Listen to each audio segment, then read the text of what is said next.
नमस्कार विद्यार्थियों, यूपीएससी पर मैं अमृत शुक्ला आपका स्वागत करता हूं। उम्मीद करता हूं कि अच्छे होंगे, पढ़ाई अच्छी चल रही होगी। पिछली क्लास में हमने इकोनॉमिक्स से संबंधित करंट अफेयर्स देखे थे, जिसमें हमने repo rate, reverse repo rate की बात की थी। उससे पहले हमने हेलीकॉप्टर ड्रॉप मनी की बात की थी। आइए इस क्लास में एक और टॉपिक के साथ शुरुआत करते हैं, जो कि बहुत महत्वपूर्ण है 4 अक्टूबर को होने वाली प्रारंभिक परीक्षा के दृष्टिकोण से। ठीक है, तो आइए, ये एक नया टॉपिक है, लेकिन इसका कॉन्सेप्ट बिल्कुल भी नया नहीं है। जैसे ही मैं इसे जोड़ के आपको समझाऊंगा, आपको बात समझ में आ जाएगी। हालांकि टॉपिक इजी नहीं है, लेकिन समझाऊंगा तो इजी हो जाएगा। ठीक है,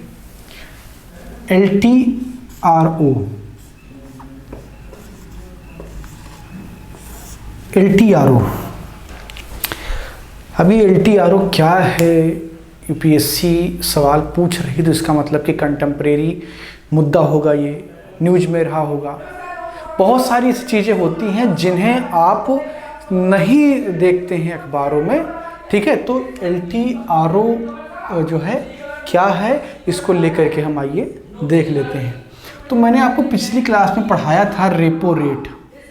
मैंने आपको रेपो रेट पढ़ाया था पिछली क्लास में। रेपो रेट क्या होता है, ये मैंने आपको पिछली क्लास में पढ़ाया था।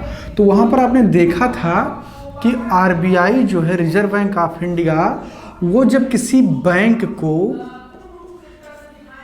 धन उधार देती है तो उस पर जो ब्याज लेती है, उस और ये जो ब्याज है, इसका जो दर होता है, जो रेट होता है, वो क्या होता है, रेपो रेट होता है। वो रेपो रेट होता है। ठीक है, वो क्या होता है, रेपो रेट होता है। अब ये रेपो रेट जो है 5.15% वर्तमान में है। ठीक है, कितना है, 5.15% वर्तमान में है। अच्छा, होता ये है कि इसके थ्रू जो RBI है, वो बैंकों को 1 से 28 दिन कि मैच्योरिटी का जो है क्या देती है, उधारी देती है नॉर्मली। ठीक है, तो यानी कि इसके बाद में रेपो रेट बढ़ने या घटने की संभावना बनी रहती है।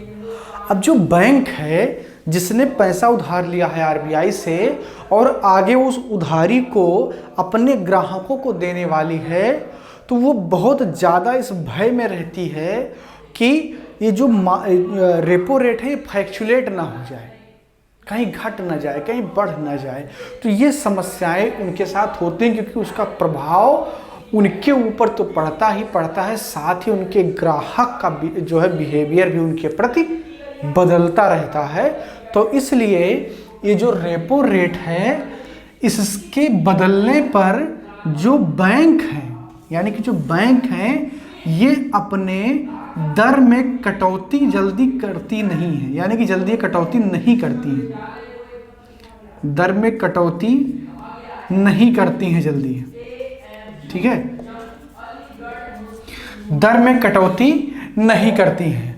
अब जब दर में कटौती नहीं होगा, तो आप बताइए कि RBI के जो है रेपो रेट को घटाने का फायदा क्या होगा। RBI रेपो रेट क्यों घटाती है? सबसे पहले चीज़ तो ये है कि RBI रेपो रेट घटाती है करेंसी के फ्लो को बढ़ाने के लिए। ठीक है, ठीक है, करेंसी के फ्लो को बढ़ाने के लिए। ठीक है, तो जब करेंसी की फ्लो को बढ़ाने के लिए RBI इंस्ट्रूमेंट का इस्तेमाल करती है, रेपो रेट को घटाती है कि ज़्यादा करेंसी मार्केट में जाए, लेकिन जो बैंक हैं वो रेट में कटौती नहीं करेंगे, तो इसका फायदा जनता को कहाँ मिलेगा, किसी व्यापारी को कहाँ मिलेगा। तो इसलिए एक अन्य माध्यम पर शिफ्ट किया गया, जिसको कहा जाता है LTRO। क्या कहा जाता है, LTRO, long term repo operation. इसका फुल फॉर्म भी हो सकता है, आपसे पूछ लिया जाए, long term repo operation, long term repo operation. ठीक है, तो लॉन्ग टर्म रेपो ऑपरेशन जो है वो इसी रेपो रेट के दर को लंबे समय तक सुनिश्चित करने का एक तरीका है। ठीक है, आप इसको आसान भाषा में इस तरीके से समझ लीजिए कि रेपो रेट को बहुत लंबे समय तक, बहुत लंबे का मतलब कि पूरा जो है 10-20 साल नहीं, उसका एक निर्धारित समय भी बताऊंगा मैं, एक लंबे समय तक रेपो रेट को मेंटेन रखने के लिए LTRO का जो है प्रावधान किया गया है, जिससे लॉन्ग टर्म रेपो ऑपरेशन कहा जाता है। ठीक है, तो इससे फायदा क्या होगा कि एक स्थिरता आएगी। इससे क्या होगा, एक स्थिरता आएगी। किसमें स्थिरता आएगी? बैंकों में स्थिरता आएगी, क्योंकि बैंक को एक निश्चित दर पर 1 साल से लेकर के 3 साल तक का ऋण उपलब्ध होगा। और जब बैंकों में स्थिरता आएगी तो क्या करेंगे, तो बैंक क्या करेंगे, बैंक जो है रेट क्या करेंगे, घटा देंगे। बैंक रेट घटा देंगे और जो अल्टीमेट गोल है RBI का रेपो रेट को घटाने का, ताकि जो करेंसी का फ्लो है वो नीचे तक जाए, वो पूरा होगा। इसीलिए LTRO को लाया गया है। अब इससे जुड़े हुए कुछ जो प्रावधान है उसको देख लेते हैं। ठीक है, एक चीज़ और मैं आपको बता दूं कि LAF एक होता है, LAF एक तरीका है, यानी कि जिससे बोलते हैं लिक्विडिटी एडजस्टमेंट फैसिलिटी। ठीक है, और जो दूसरा है मार्जिनल स्टैंडिंग फैसिलिटी। इन दोनों जो है तरीकों से RBI क्या करती है, 1 से 28 दिन तक रेपो रेट पर बैंकों को कर्ज देती है। ठीक है, इन 2 फैसिलिटीज के माध्यम से। ठीक, अब LTRO में क्या करेगी वो कि उसी रेपो रेट पर 1 से 3 वर्ष तक का जो है ऋण उपलब्ध कराएगी।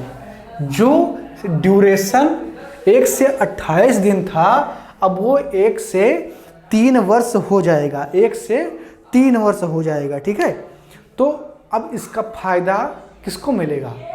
इसका फायदा RBI को मिलेगा करेंसी के फ्लो को बढ़ाने में।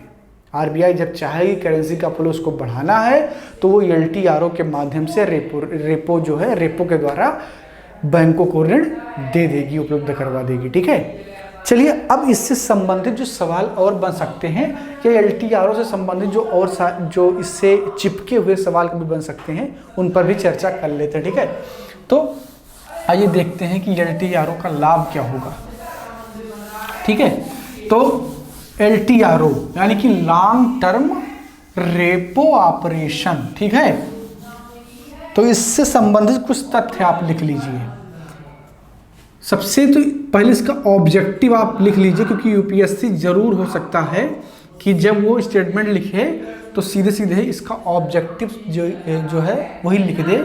इसका ऑब्जेक्टिव है कि नगदी को बढ़ाना, यानी कि करेंसी का फ्लो बढ़ाना। ठीक है, ये इसका उद्देश्य। दूसरा है रेपो रेट की कमी के फायदे को जनता तक पहुंचाना।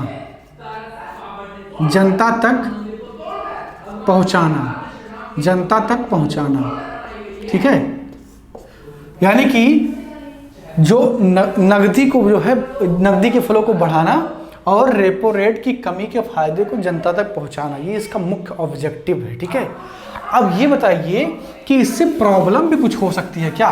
LTRO से कोई प्रॉब्लम हो सकती है क्या? जरूर हो सकती है गुरु। LTRO से प्रॉब्लम क्या हो सकती है?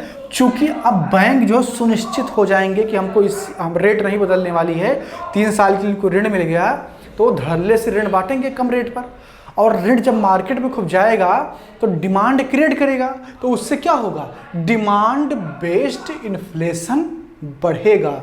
इसमें जो समस्या है वो क्या हो सकती है, मुद्रास्फीति बढ़ सकती है, मुद्रास्फीति बढ़ सकती है, मुद्रास्फीति क्या हो सकती है, बढ़ सकती है। तो ये जो है एक प्रॉब्लम के रूप में भी सामने आ सकती है। ठीक है, तो ये था आपका पूरा LTRO। ठीक है, इसमें 2-3 चीज़ आपको ध्यान में रखना है। एक तो इसका जो उद्देश्य है वो करेंसी के फ्लो को बढ़ाना है। जो इसका दूसरा उद्देश्य है वो ये है कि बैंकों को ये जो है सुनिश्चित कर देना है कि आप 3 साल तक ऋण को जो है आराम से बांटिए। और जो तीसरा उद्देश्य है जनता तक घटे हुए रेपो रेट के फायदे को पहुंचाना है। इससे जो मुख्य समस्या उत्पन्न हो सकती है वो क्या है, डिमांड बेस्ड इन्फ्लेशन हो सकता है। ठीक है, तो ये था पूरा LTRO। इसी से जुड़ा हुआ एक टॉपिक है ऑपरेशन ट्विस्ट, जिसको हम अगली क्लास में पढ़ेंगे, क्योंकि इस क्लास में वो पूरा डिस्कस नहीं हो पाएगा। और कोई ऐसा टॉपिक जो थोड़ा सा जो है डिस्कस करके हम छोड़ दें, उसमें उसका कोई फ़ायदा नहीं होगा। ठीक है, तो ये LTRO था जिसको आपने समझ लिया। अगली क्लास में हम ऑपरेशन ट्विस्ट की बात करेंगे और इस बार की परीक्षा के लिए बहुत महत्वपूर्ण है, उससे सवाल आने की संभावना बहुत ज़्यादा है। तो अगला क्लास बिल्कुल मत मिस कीजिएगा। उस क्लास में हम पढ़ेंगे ऑपरेशन ट्विस्ट, जो कि बहुत महत्वपूर्ण होने वाला है। ठीक है, तो इस क्लास में इतना ही। क्लास को लाइक कीजिए, शेयर कीजिए और अपनी राय कमेंट बॉक्स में जरूर दीजिए। धन्यवाद।